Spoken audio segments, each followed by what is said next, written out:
Hi, welcome to Project Geospatial. I'm Adam Simmons, back for another year with the GEOINT Pregame Show with Kevin Corbley. Kevin, I am so glad to have you back once again. It's amazing always talking about not just GEOINT, but all things geospatial with you. That's right. There's so much going on. Thanks for having me back again, Adam. And for those of you who don't know me, I own Corbley Communications, and I've been, it seems like forever, been providing marketing and communication services to the geospatial industry worldwide. Now at GeoInt, I have a contract to manage the press room, and I always start off by saying that I am not here today as an official spokesperson for GeoInt. I'm just talking as Kevin Corbley, Corbley Communications. Fair enough. Well, let's get right into it. The GEOINT Symposium has been going on for quite a few years now. Actually, we're about to hit, are we about to hit 20 years or a little more than that? I think so. I think it's 20, yeah. Yeah, incredible. So with that said, it's still going alive and strong. And this year, it's happening in Orlando, Florida, May 5th through the 8th. It's been a few years since it's been to Orlando. I think, I think I've been to Orlando 2 or 3 times for GeoInt. But I don't think it's been in Orlando since, am I correct if I'm wrong, 2018? I think it was more like 2016, 2017, around there. I wasn't at that when the last time I was in GeoInt at the Gaylord in Orlando was, I think, about one of the early ones, maybe 17 years ago, 18 years ago, for me anyway. So, but anyway, yeah, but beautiful property, and it's a very, very nice venue for a conference. Absolutely. It's a good spot. Glad to be back. It's one of my favorite spots for GeoInt anyway. With that said, let's get right into it. This year's theme is a little bit interesting. What is this year's theme for the year, Kevin? It is... I'll throw you off there. It's all good. Yeah, it's all dimensions, all domains. And maybe you've got the full thing. I don't have it in front of me. It looks like essential in all dimensions and domains. So you're pretty close, essential. Right? Sorry, essential. Yeah. What do we think that means this year? I mean, there's a lot of teasers, but based off of potential talks and schedule, what do we think we can expect from something like that? I think in terms of dimensions, obviously, we're talking 3D. That's been around a long time. 4D is a big thing now with time. But the domains, it's just everywhere. And if you look at the agenda, you see there's a lot of content on space. So what's happening in space, what's being done in space, and there are a lot of sessions on that. And in a few minutes, I think you and I are going to talk a little bit about how many satellites there are. So that's really what they're getting at. GeoInt applies everywhere now, on the seas, on the lands, in the air, in orbit, everywhere. So not just domains in terms of multiple enclaves virtually or clouds, but like you just said, everywhere, maritime, air, disconnected environments even.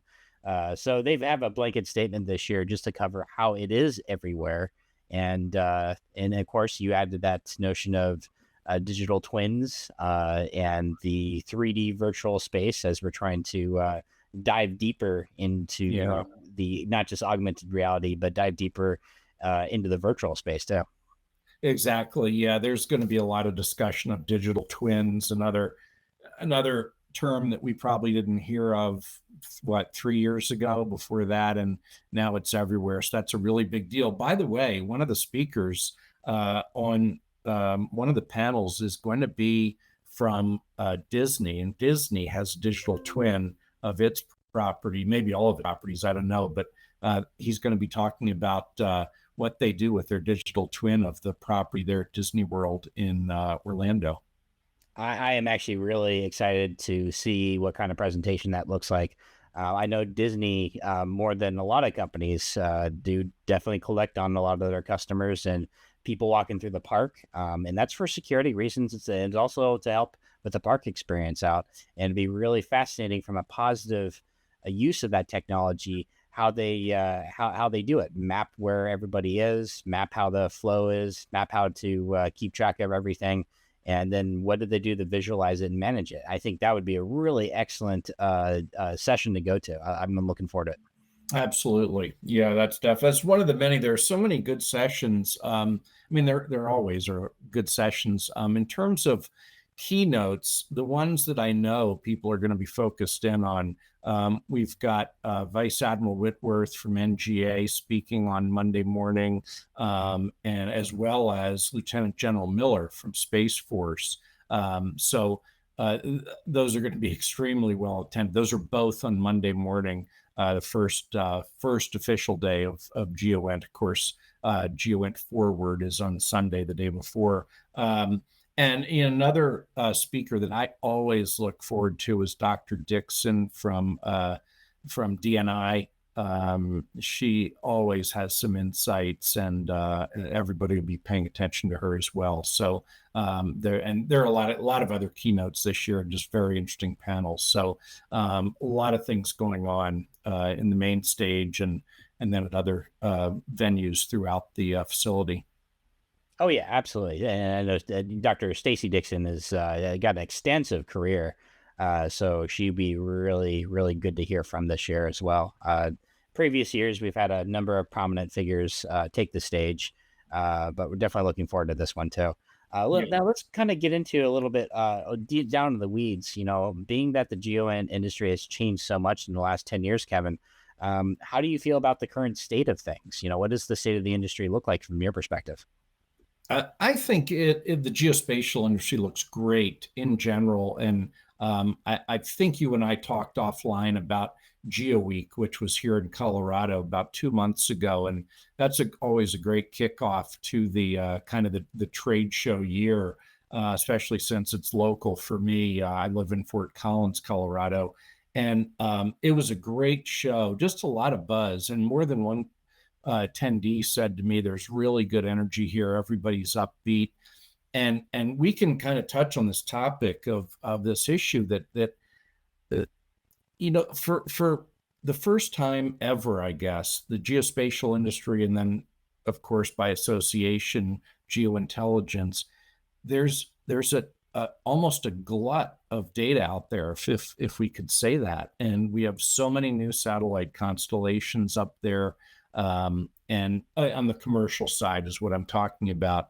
And what's so fascinating is you don't just have high res now, but we've got several hyperspectral constellations up there, several radar constellations, and it's there's a lot of data. It's a lot of people were wondering what's going to happen with all that data. Is it possible to have too much data? What are your thoughts on that, Adam? I actually do think it's possible to have too much data, but only in that how do you manage the supply chain and the flow of the data to the users, right? And I think having tremendous or an infinite amount of data is useful just to be able to access it.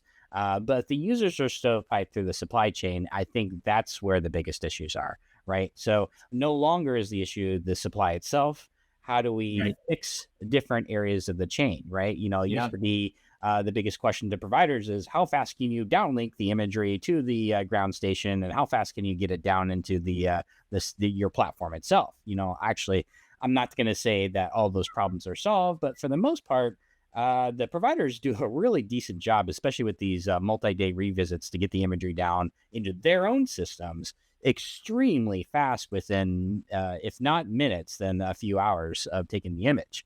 I think the next big hurdle is actually how does either the resellers or how does the clients of these providers get access to it? You know, because I think the actual selling process or the actual purchase process, access to the APIs or having middlemen in between the end customers, such as the resellers, are the biggest problem within the supply chain right now. And that's not automated in helping because those people in the middle have to understand the user's use cases before you can even order the data. They have to understand the sensor parameters, what imagery to order for those use cases. And that, quite frankly, isn't mapped to machine learning just yet, though there are companies that are starting to make waves in that.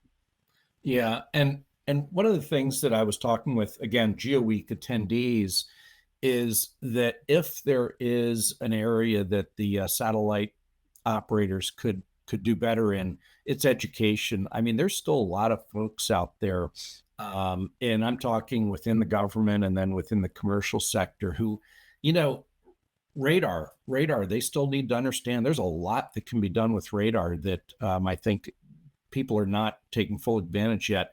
And then Well, where do you see the problem there, right? I mean, I don't disagree there is an educational problem, but why do you think this educational problem exists? that's a good question. I can tell you from conversations I've had, one of the issues that the satellite operators, the startups, have, at least from what I'm hearing, they're having to spend quite a bit of money. They're always looking for new funding, so that's one of their issues, and that can cause you to lose your focus or divert your focus a little bit. And I think there's too much of an assumption out there that all the users, especially within the government, and let's face it, people at GEOINT or at USG or at NGA, they're savvy users of data, but they need training at some point. A lot of this is new data, new capabilities, and I think more so on the hyperspectral side. I mean, Well, there's just absolutely on the yeah, hyperspectral side, right? yeah, So if we go back to the three, we'll call it the three arms of imagery that when I was trained on the Air Force, you have electro-optical, infrared, and SAR. yeah, Now we are trained in those use cases, but the diversity of the available options with each becomes a challenge because we're basically given very basic products versions of those spectrums, and we're not used to the swath of options that are given commercially. So there is a okay, training mode. But I actually would argue that is it responsible to expect the training and use cases and education to come from the providers? Or why aren't we seeing more educational endeavors done by the analysis companies? Because I think that's where the providers expect a lot of their clients to come from, knowledgeable customers, which is part of the problem is that they expect knowledgeable users to purchase their imagery already so they don't have to train it. And of yeah. course, that restricts them from a wider supply chain. But why aren't we seeing more analysis companies doing the training? That's a good point. Maybe they feel like they don't need to because if they're providing answers, yeah, I don't know. That's a great point. Of course, from your perspective with your background, you know more about the analysis and so forth. No, I'm not trying to pass the buck to the Yeah, analysis companies, yeah, but I think there's a balance because you yeah, don't expect. I mean, you don't expect the mining companies to teach you about silver. You have further down the supply chain the actual right, financial markets that help you understand the value of it, why it's important. The product side of things teaches you what the importance of silver is, right? sure, Putting it in electronics, yep, it's making coins out of it, things like that. But you don't expect the mining companies to do that. So I think it's a real flip flop in our industry on how we expect the supply chain to fill some of these, we'll call it marketing narratives, as opposed to other industries out there. yeah. That's an interesting point. And one of the questions I get asked, and please, again, from your background, formerly in the Army, um, I get Air asked. Force, definitely not Army. I'm so sorry. All good, all good. We'll have to edit that out, won't we? Oh, I'll keep it in for bloopers just to give you a hard All time. right. No, but the point I was going to make, I've completely lost track of what I was going to say. No, the question I get all the time is, in terms of marketing, how do we market to the government versus the commercial sector? And what I always say is, for the most part, and there are exceptions, but the people in the government, they're reading a lot of the same publications, they're attending the webinars from companies like yours and so forth. So I don't think there's a lot different needs to be done in order to market and educate the GeoInt community. But please, if you know different, I think that would be really interesting to hear about. And that's a loaded topic, and I got definitely a lot of opinions on that, right? So, Okay. do I think that more education and training need to be done? Yes, but I think it comes down to what sector of the geospatial community that we're talking about. Mhm. Where I've seen, and I've actually tried to focus a lot of on colleges and universities and see how they're training new and upcoming professionals. And for the most part, I think their biggest weakness is they have a lack of understanding behind the use cases of the technology, and they train more on the applications themselves. Mhm. And this is where I go into like, hey, you look, I like Esri just as much as the next person, but they heavily train on one specific tools, perhaps ArcGIS Pro. Yeah. They don't teach you on the open source technologies as much, or but they're so tool heavy in the education. When these folks get out the door, they don't understand how to use these tools. And I would argue I'd rather train a little bit backwards. Train on use cases first, train on the optional tools available, and just say, look, what tool would fit the use case that you need to get accomplished? And Mhm. unfortunately, that training isn't quite there to understand where the education goes. Now, from the other side of the markets, between government and industry, industry is always looking for how to understand government requirements. Yeah. How do you translate acquisitional requirements back to the mission? And that's really key there. What do you plan to use these sensors for? Um, and so there's always this kind of back and forth double-edged sword between that battle to understand use cases, where the government wants to understand, hey, what technologies do you have to fix our mission use cases? And so there's this kind of black hole in the middle, or this kind of black box in the middle, where something never gets translated between one another very effectively. So I don't have a good solution for that. But I would argue that we need to train people to be better critical thinkers, to point to the tools that are available based off of their problem, and not just focus on the tools themselves. And I think that's a big weakness that the community has, especially as all these machine learning tools come up on board. We're trying to say that analysts aren't going to be replaced. They're just going to continue to work on the context of the analysis going forward. Well, if that's the case, they absolutely need to be better critical thinkers. Yeah. And so how do you change that mentality? And because it's not all about counting aircraft and cars anymore. Where an imagery analyst, that's what we truly did. We didn't provide context. That was the all source analysts that provide the context to some degree. So how do you we have to change not just the tradecraft, we have to change the process. Right. And the question then becomes, and we could go off a long way on this, but when and where do we teach critical thinking? Because I recently had a discussion with somebody who talked about how the young people are not learning critical thinking schools. So where should they be learning it? Is it elementary school, high school, college? Is it? I truly think it should be as young as possible, in parallel to learning why these things are important. I mean, but I will admit, this is where I don't truly have a good answer for you, Kevin. I think it definitely needs to be in the K through 12 level. Yeah. I think when you hit college and you try to teach critical thinking, it's not that you shouldn't, but I think we're at a point where we're a little too late to become as effective as I think they should be. Yeah. Yeah. That's totally agree. And yeah, I mean, we can keep talking about that. That's Yeah, a sore point like you for said, me. that's where I go into the education topic is a really open-ended topic. I think the other thing that we need to do well, if we're going to connect, because we obviously need a massive demand in the workforce right now, despite the economy. There's still plenty of geospatial jobs out there. It's ups and downs. There's a huge demand for certain types of skill sets. But we need to somehow do a better job of connecting academia with understanding industry needs, and that's difficult. Help showcase what these jobs are, what they actually involve, day in the life of not just an analyst, but day in the life of a data scientist, day in the life of why I don't just use this tool, but I have 4 or 5 other tools that are similar to it that I might use because this one's going to work better for slightly answering this question better. Mhm.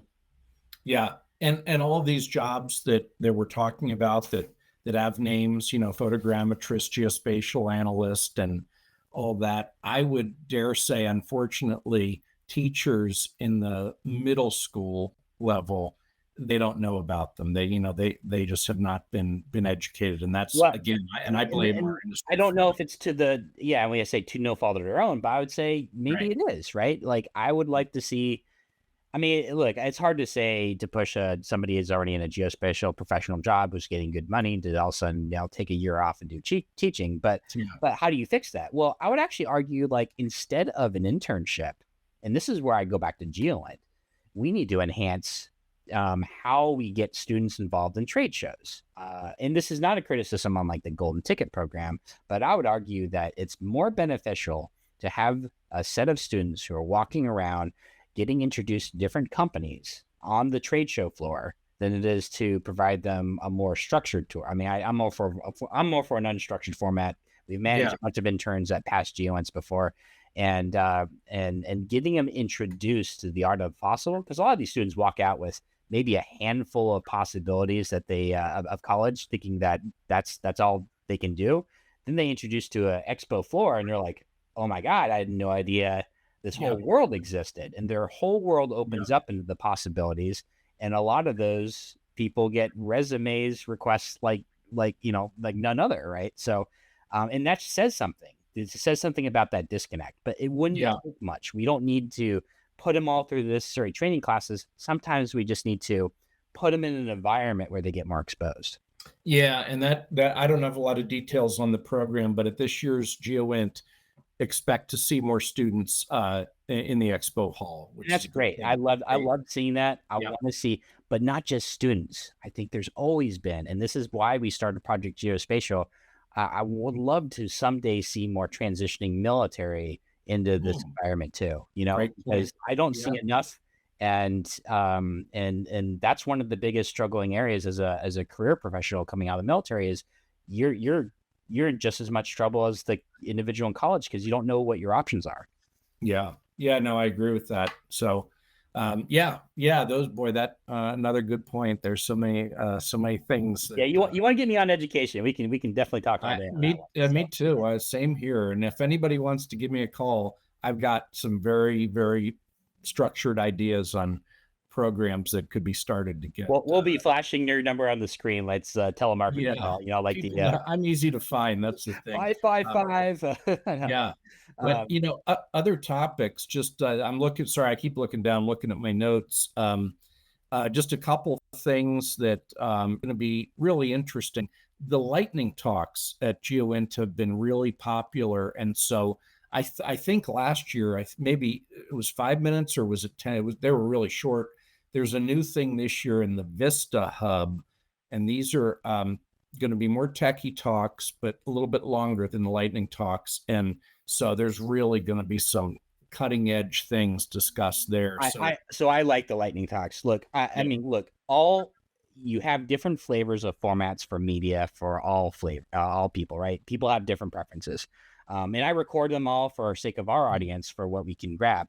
But I tell you what, I love the format of lightning talks because they're quick. Sometimes they're anywhere between 5 and 10 minutes, maybe sometimes a little longer depending on your format, but usually no more than that. It's great to just, it's like a walk in, walk out session type of thing. You're not committed for another full hour or two, which sometimes takes away for how big the conference is. You don't want to commit that much time to something.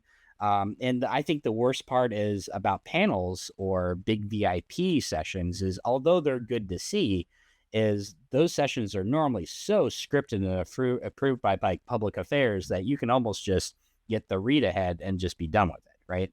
So, but I do love the lightning talks personally because they make you think and they're quick enough that you can digest and remember, and it doesn't take away from the rest of the conference experience. Yeah. Well, these in the Vista Hub are going to be a little more techy, a little longer than last year's, although the lightning talks still exist. I want to, don't want to say that they've replaced them. So a couple of other things, just GeoInt Forward the day before, that's on Sunday. Some interesting things. One thing that caught my attention, there's going to be a talk on, we've all heard of ChatGPT. There's going to be something called GeoGPT, and this is more of a location-based AI that will help you find things. I guess I'm just looking at the title anyway. That should be really interesting. That's at 1:15 on Sunday. Yeah, that should be a really, really interesting one. I'm not a fan of their marketing per se, but I understand what they're trying to achieve, and that'll be a Okay. game changer for us. When I say their marketing, they're like, "Hey, ChatGPT doesn't do this that we do," but I was like, "Okay, let's." I think some of the current AIs out there are pretty incredible if you actually hyper focus them, but it's not fair to criticize one of the big boys out there when they're focused on everything and not hyper focus on their own industry, because I think I've been able to do some amazing things with Gemini, ChatGPT, and a few others. And I can't deny that I think some of the newer up and coming ones that are hyper focused actually have more to prove than the big boys do right now. Yeah. Okay. Well, and so I'll tell you another question that I get asked a lot as a PR marketing guy. When there's going to be a big announcement, if your company is making a big announcement about, so let's just say, rolling out a new product, and you're going to do it at GEOINT or some trade show, the question is, when should we send the press release out? Should we send the press release out on the morning of the day that we're introducing the product at the show, or do we do it ahead of time? And I have studied this. I've done both. Absolutely ahead of time. Get it out a week, 10 days, just ahead Well, of time. worst case, you can embargo the actual public release, but it Yeah, but helps the to thing get it is, out get there. it out there, and then you do social media around it leading up to the show. And Yeah. that way, people have heard about it. When they walk in the door, they already know, I want to go to your booth to see this cool new product that I heard about, I read about in one of the trade pubs. So that's the Absolutely. answer. I get asked that all the time. Get your press release out in advance. Well, have you ever seen people just do the equivalent of we'll call it a press release teaser as opposed to a full press release?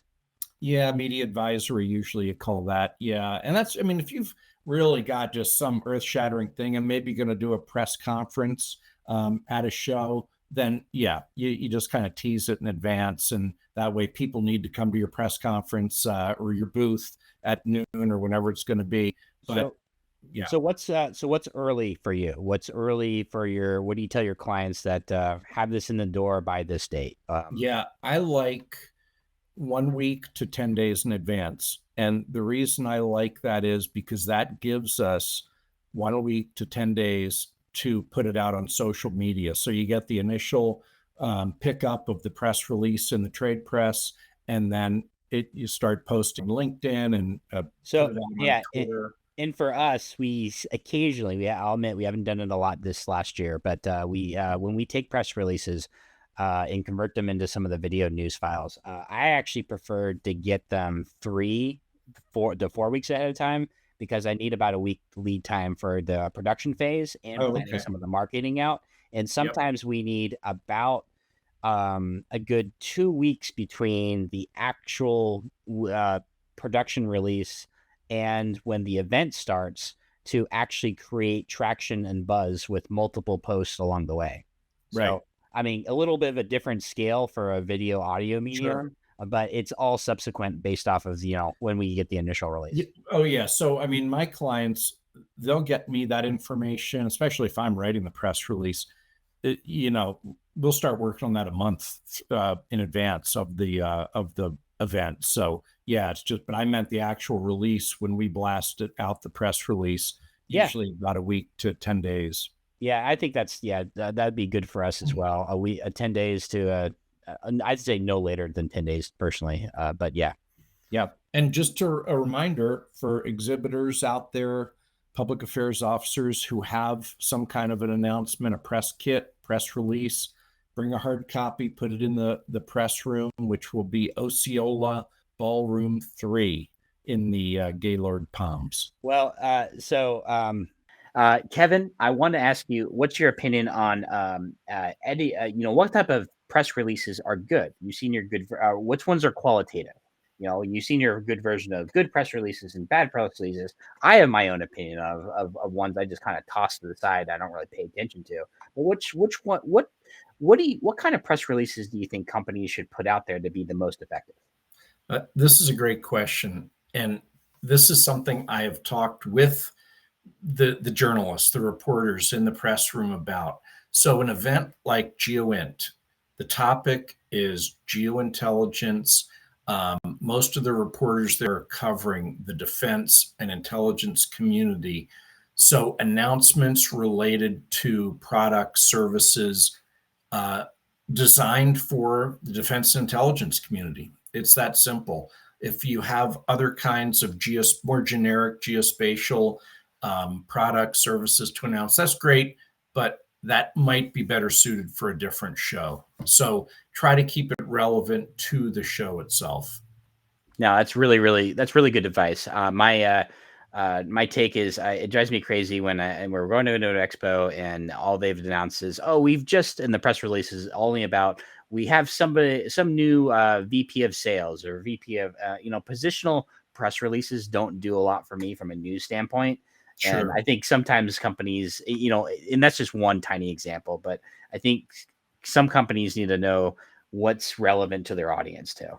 Right, and their audience and that particular event, if it's going to be shaped, or if the press release is going to be released around an event like we're seeing this week. Yeah, and I'd even argue that if you're a really, really big company or even a medium-sized company, and you touch multiple industries, clean up some of your boiler statements, right?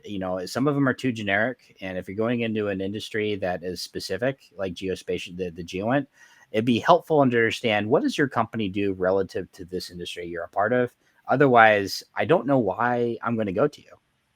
Yeah, no, that's a very good point, and I hope all companies do this, but for a show that's as niche as GeoInt, the everything in the booth, not everything, but most of the text and the verbiage in the booth needs to be specific related to GeoInt.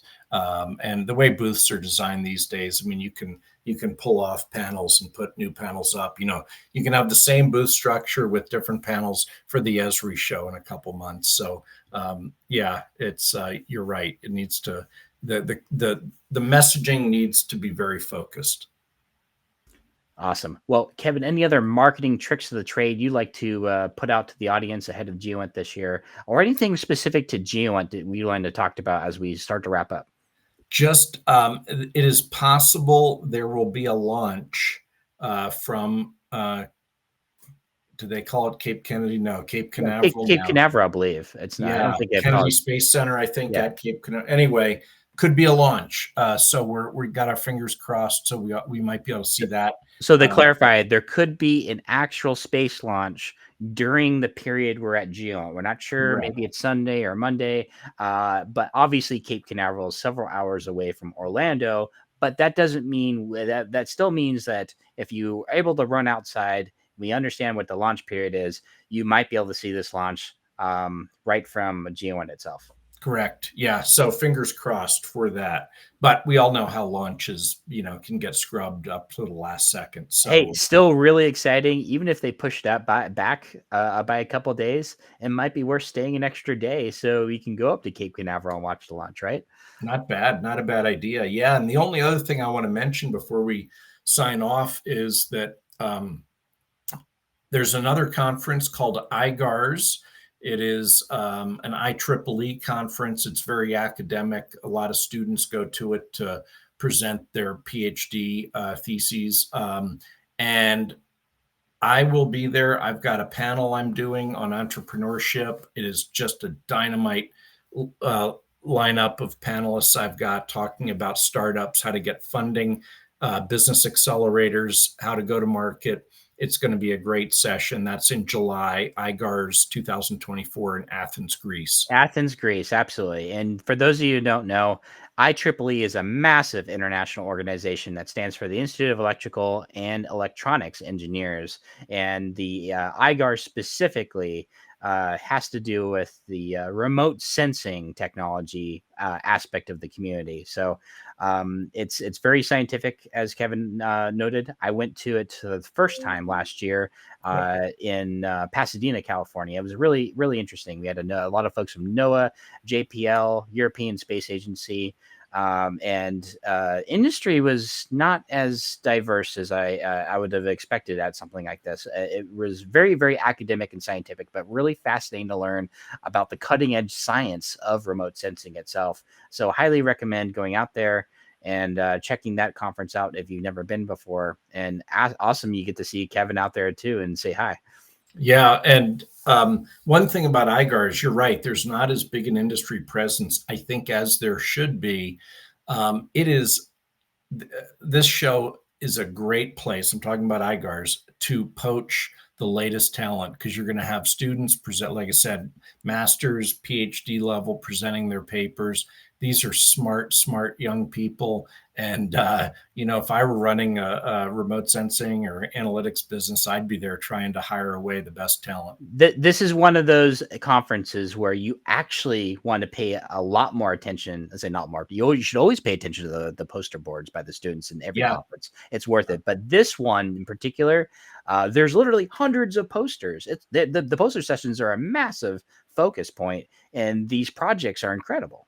Yep. Yeah. It's great. So that's in again IGARS in July. It's July. I'm going to look at my calendar. Sorry about this. Uh, it goes July 8th through 12th or 13th. So that whole week, pretty much in Athens, Greece. Awesome. Well, good luck for anybody who can make it out there, and I encourage you to do so. Kevin, I want to thank you for joining us for another year of the GEOINT Pregame Show. We will definitely see you on site. Just Yep. as a reminder, GEOINT Symposium is taking place in Orlando, Florida this year, May 5th through the 8th. And we will see everybody there by Project Geospatial. And by the way, we are doing interviews this year, partnered with Greater St. Louis Inc. on the exhibit floor this year. So look for us on the floor, and we're excited to see everybody again and see what the geospatial industry has to offer. Great. And thanks again for having me, Adam. All right. Adam Simmons, Project Geospatial, signing off. Thank you, everybody.